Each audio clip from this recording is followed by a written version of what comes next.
ओम श्री साईराम. गीतावाहिनी प्रकरण 20. कृष्ण हा तटस्थ साक्षी. ईश्वर सर्वामध्ये आहे. कृष्ण अर्जुनाला ईश्वराचे दर्शन घडवतो. अर्जुनाचा प्रश्न: साकार निराकार यापैकी ईश्वराला कोणती भक्ती जास्त आवडते? गीतेने स्पष्टपणे सांगितलं आहे की मनाच्या स्वच्छ पाण्यात उमलणारं शुद्ध हृदयकमळच ईश्वराला अर्पण करायला योग्य आहे. म्हणूनच कृष्ण अर्जुनाला सांगतो, बंधू, तू कोणत्याही कर्मात मग्न असलास, कोणतीही देणगी दिलीस, कोणतंही भोजन घेतलंस, ते सर्व मला समर्पित आहे या भावनेने कर. सर्व कर्म समर्पित भावनेने ईश्वराला भेट म्हणून द्यायचं आहे. केवळ असंच कर्म मग माझ्यापर्यंत पोचतं. माझी कोणत्याही विशिष्ट नामाची निवड नाही. सर्व नामं माझीच आहेत. मी मित्र किंवा शत्रू जाणत नाही. मी अविकारी साक्षी आहे. जे माझी सेवा करतात आणि त्यातून आनंद मिळवतात त्या सर्वांबरोबर मी असतो. यातून अर्जुनाच्या मनात काही शंका उद्भवल्या. त्याने विचारलं, कृष्णा, तू म्हणालास की मी कोणताही भेदभाव करत नाही, मला शत्रू किंवा मित्र नाहीत. मग काही जण आनंदी तर काही दुःखी असतात. काही शरीर आणि मन यात सुदृढ असतात तर काही अशक्त आणि आजारी. काही गरीब तर काही श्रीमंत. यामागील कारण कोणतं? तू जर या सर्व भेदांच्या पलीकडे आहेस तर तू सर्वांना एकाच अवस्थेत का ठेवत नाहीस? हे सर्व विचारात घेतलं तर तू सगळ्यांकडे समानतेने बघतोस यावर विश्वास ठेवणं कठीण आहे. अर्जुनाच्या शंकेवर कृष्ण हसला. तो म्हणाला, मी केवळ सत्याचं स्पष्टीकरण देतो. तू स्वीकारावं की नाही यासाठी मी तुला पाहिजे तसं बोलणार नाही. तू स्वीकारलं तर मी हर्षभरित होत नाही आणि स्वीकारलं नाहीस तरी निराश होत नाही. मी सर्वांमध्ये एकच आहे, पण सर्वांसाठी मी समान नाही. तू निरीक्षण केलं असशील की थंडीच्या दिवसात रात्री खेड्यातले लोक शेकोटीभोवती बसतात. शेकोटीच्या जवळ जे बसतात तेवढ्यांनाच ऊब मिळते. जे लांब बसतात त्यांना अंधारातच बसावं लागतं. लांब बसून लोक तक्रार करायला लागले की आम्हाला ऊब आणि प्रकाश मिळत नाही, तर तो त्या शेकोटीने केलेला भेदभाव मानायचा का? अग्नी हा वेगवेगळ्या लोकांशी वेगवेगळा वागतो असं बोलणं निरर्थक आहे. ईश्वराच्या तेजाचं दर्शन असंच आहे. ते शोधायचा प्रयत्न केला, त्याच्याजवळ गेलात आणि तिथे स्थिर झालात की ते होतं. प्रत्येकाला त्याप्रमाणे करण्याचा समान अधिकार आहे आणि अग्नीची ऊब घेण्याचाही. त्यामुळे त्याचा प्रकाश आणि ऊब ही जास्तच मिळेल. अग्नी भेदभाव करत नाही. त्याचे लाभ देण्यात आणि ते जास्त प्रमाणात मिळण्यात फरक पडतो. मी भेदभाव करत नाही. सर्वांना समान संधी, पाळी आणि मला अनुभवण्याचा अधिकार आणि माझ्यापासून परमानंद प्राप्तीचा अधिकार. फरक आणि भेदभाव निर्माण होतात ते आध्यात्मिक साधकांच्या दोषांचा परिणाम म्हणून. ते दोष माझ्यात नाहीत. कृष्णाच्या प्रेमळ शब्दांकडे तुमचं लक्ष गेलं का? आणि त्याच्या कृपेचा वर्षाव. त्याचे शब्द किती खरे आहेत. खरोखरीच लोकांना स्वतःमधील दोष समजत नाहीत. ते दुसऱ्यांमधील दोष शोधतात. जर ईश्वरामध्ये दोष असता तर या जगाचं अस्तित्व आणि धारण कसं झालं असतं? ईश्वर सर्वांकडे समभावाने बघतो. तो सर्वांना प्रेमाने हृदयाशी धरतो. म्हणून तर जगात एवढी शांतता आणि सुबत्ता आहे. रोग्याला दिलासा मिळावा म्हणून त्याला आता ताप नाही असं डॉक्टर सांगू शकतो, पण तापमापक खोटं सांगणार नाही. माणसाच्या अंतर्गत भावनेबद्दल ईश्वर जाणतो आणि प्रतिक्रिया देतो. बाह्य स्वरूप पाहून नव्हे. तो कधीही चुकणार नाही आणि कधीही फसवणार नाही. जग हे केवळ बाह्य देखावा बघतं, त्यातूनच तो काही ठरवत असतो. नदीत पाय सोडा तरच पाण्याची खोली समजेल. चव माहिती हवी तर खा. खोलीबद्दल किंवा चवीबद्दल काही न बघता निर्णय दिला तर तो खरा कसा मानता येईल? परमेश्वरच जर भेदभावाच्या दोषाने लिप्त असता तर वृंदावनातल्या गुराख्यांना त्याने आध्यात्मिक आनंद कसा दिला असता? शबरीने उष्टावलेली बोरं त्याने खाल्ली असती का? जनक ब्रह्मज्ञानी झाला असता का? नंदनारला ईश्वराचं वैभवी दर्शन प्राप्त झालं असतं का? प्रल्हाद आणि बिभीषण ईश्वराकडे आले असते का? हनुमानाची दूत म्हणून योजना झाली असती का? वाल्मिकीला रामायणाची रचना करणं आलं असतं का? या सर्वामध्ये कुठे ईश्वराचा भेदभाव दिसतो का? अशी शक्ती ईश्वरात नव्हती असं त्यातून दिसतं का? या सर्व उदाहरणांमधून ईश्वराचं प्रेम, त्याचा सर्वांबद्दल समान दयाळूपणा दिसून येतो. ईश्वराने आदेश दिला, तुमचं मन स्थिरपणे माझ्यावर केंद्रित करा, माझी एकनिष्ठ भक्ती करा, तुमचे सर्व विचार, शब्द, कृती मला अर्पण करून मला समर्पित व्हा, निष्ठेने माझ्यावर प्रेम करा. मन्मना भव मद्भक्तो मद्याजी मान नमस्कुरू. या शब्दांनी त्याने सुचवलंय की शुद्ध मन आणि निष्कलंक प्रेम यांची त्याला सर्वात जास्त अपेक्षा आहे. मानवीपणात बुडून गेल्यावर दैवत्व प्राप्त करण्यासाठी तुमच्यामध्ये देवपण येणार नाही. मानवतत्व, माधवतत्व. अंधार बघण्यासाठी तिथे अंधारच असावा लागतो, प्रकाश बघण्यासाठी प्रकाश. त्यामुळे ज्ञान जाणण्यासाठी तुम्ही ज्ञानी व्हावं लागतं. तुम्ही सतत मानवी गोष्टीच मिळवायला लागलात तर ईश्वराचं गुणवैभव कसं जाणणार? ईश्वरभाव प्राप्त होण्यासाठी ईश्वराच्या ध्यानात राहायला हवं, कृती दैवी हवी आणि आचरणही दैवी हवं. अवस्था, वातावरण, भावना या सर्वांचा समन्वय एका उद्दिष्टासाठी व्हायला हवा, तरच त्या तत्वाची प्राप्ती होईल. या सत्याच्या आधारावरच कृष्ण पुढे सांगू लागला, अर्जुना, ज्ञानी हे देवापेक्षाही श्रेष्ठ असतात आणि देव हा माणसापेक्षा श्रेष्ठ. पण या ज्ञानी लोकांनासुद्धा पूर्ण ईश्वर तत्वाचं ज्ञान होत नाही. मग तुझ्यासारख्या सामान्य लोकांना कसं समजणार? या कोपरखळीने अर्जुनाने लज्जेने त्याचं तोंड खाली वळवलं. तो म्हणाला, कृष्णा, मला मान्य आहे, माणूस कितीही ज्ञानी असला तरी तू सगळ्यांच्या आवाक्या पलीकडचा आहेस. तुझ्या विविध रूपांना अंत नाही. माझी खात्री पटली आहे. तू वैश्विक आणि अद्वितीय आहेस. तू हे सर्व जग निर्माण केलंस यावर माझी निष्ठा आहे. त्या जगाची तू धारणा करतोस आणि सृष्टी आणि इतर लोक यांच्यावर अध्यक्ष आहेस. या सर्व सृष्टीचा तू स्वामी, धारक आणि विनाशक म्हणजेच उत्पत्ती, स्थिती, लय तूच आहेस. तू हे स्वतःच मला सांगितलंयस. मला आनंद आहे. मी कृतज्ञ आहे की हे ऐकण्यासाठी मी पात्र ठरलो. पण तू कसा आणि कोणत्या रूपात या विश्वात अनुस्यूत आहेस आणि प्राणीमात्रांना उत्पन्न करतोस, तुझ्याकडनं हे ऐकण्याची माझी इच्छा आहे, ज्यामुळे मी जीवन जगायला पात्र ठरेन. अर्जुन म्हणाला, त्या सर्व रूपांपैकी मी कशाचं ध्यान करावं? मला सांग, त्याप्रमाणे मी ध्यान करून स्वतःला वाचवेन. किती सुंदर लहानसा प्रश्न. कृष्ण हसून म्हणाला, तुला वाटलं असेल की या प्रश्नाचं उत्तर आपल्याला सहजपणे समजेल. ठीक आहे, प्रश्न विचारलाच आहेस तर थोडासा विरघळून गेल्याने मी उत्तर देतो. नीट सावधपणे ऐक. सर्वांच्या आणि प्रत्येकाच्याच हृदयकमलात मी अंतर्यामी आत्मा आहे. प्रत्येकामधील आत्मा हाच परमात्मा आहे. या विश्वासाच्या पायावर तू जीवन उभारलं तर तेवढं ध्यान पुरेसं आहे. हा विश्वास डळमळता कामा नये किंवा टाकून देता कामा नये. त्याला घट्ट चिकटून राहिलं पाहिजे, सराव केला पाहिजे.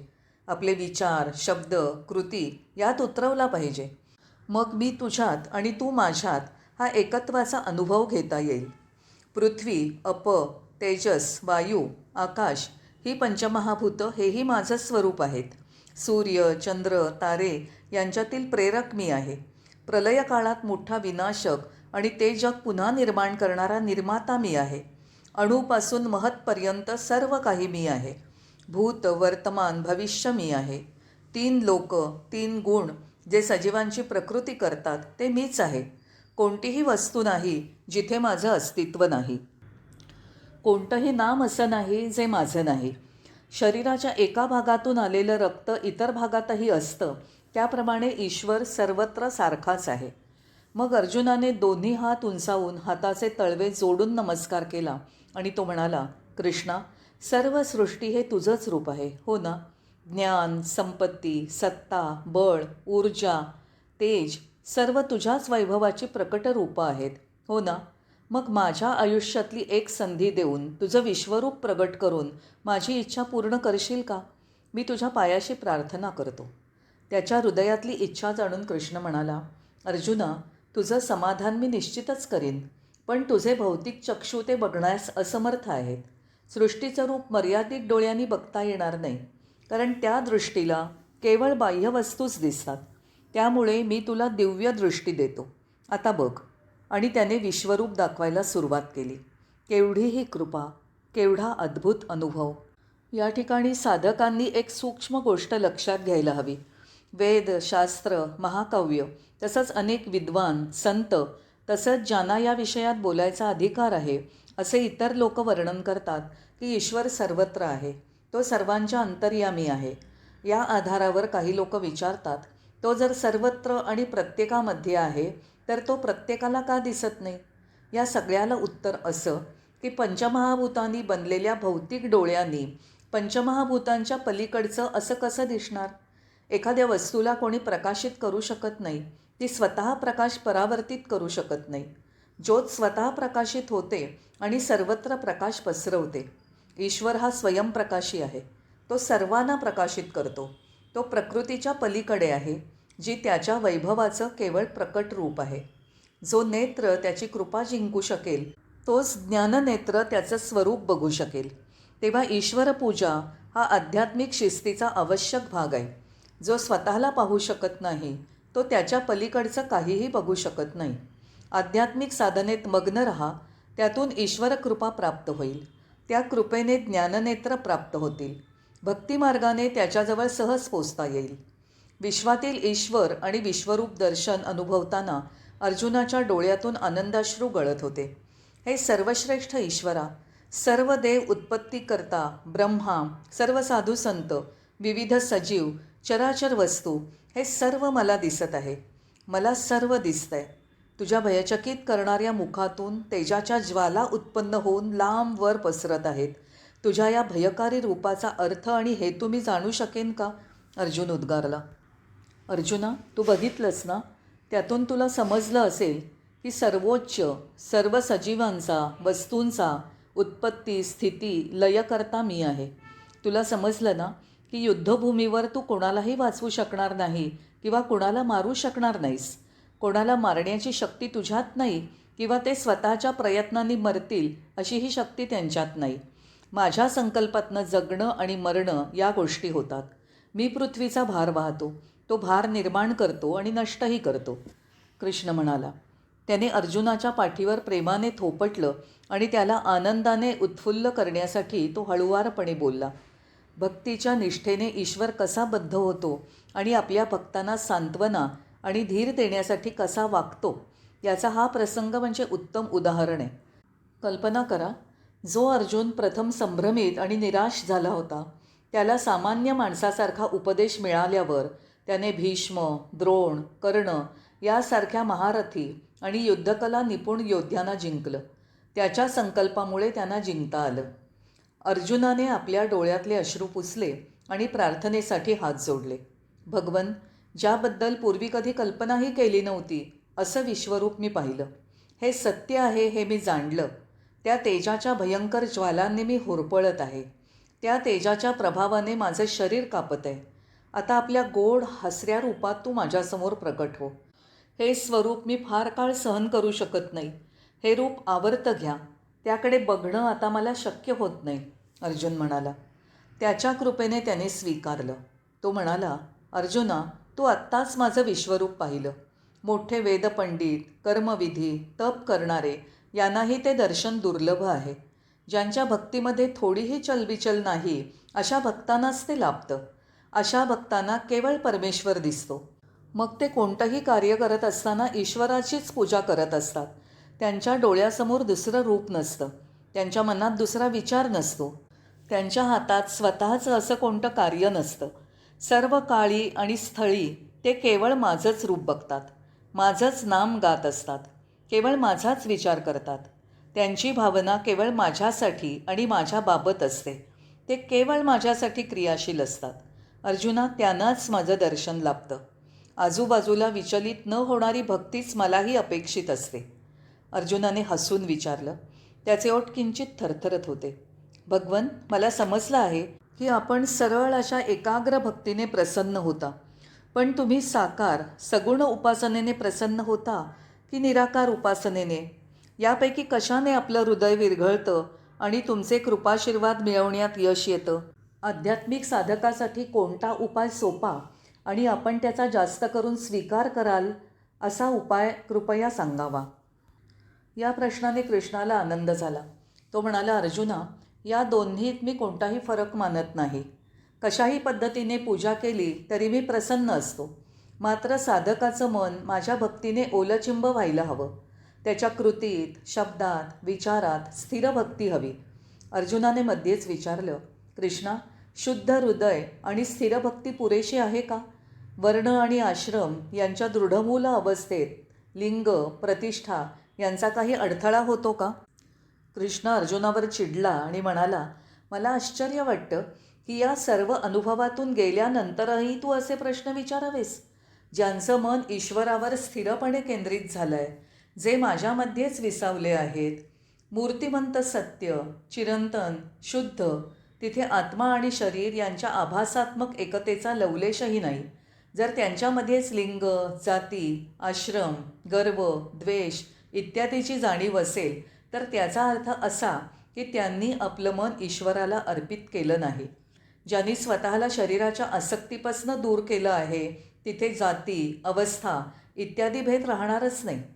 जीवनाच्या 4 अवस्थांमध्ये ब्रह्मचारी, गृहस्थ, वानप्रस्थ आणि संन्यासी जे नीतिनियम आखून दिलेले आहेत आणि वर्णांसाठी जे नीतिनियम दिले आहेत, ते मन ईश्वरावर एकाग्र करण्यात किंवा कर्मातून, शब्दातून, विचारातून देवाची पूजा करण्यात किंवा मन शुद्ध करण्यात कोणताही अडथळा आणत नाही. लिंग, जाती, प्रतिष्ठा, आश्रम यांचा परिणाम फक्त त्यांच्यावर होतो जे शरीर हेच सत्य या जाणीवेत असतात आणि जगच एकच एक आणि कायमस्वरूपी टिकणारं आहे असं मानतात. त्यावर अर्जुन म्हणाला, कृष्णा, निर्गुण निराकाराचं ध्यान हे आत्मा आणि शरीर एकच मानणाऱ्यांसाठी खूप अवघड आहे, हो ना? ईश्वराच्या साकार स्वरूपाची पूजा सामान्य माणसाच्या आवाक्यातली आहे. त्यातून मनाची शुद्धता, पावित्र्य, अंतःकरणाची शुद्धता हे सर्व मिळू शकेल का? कृपया मला सांग. जय साईराम.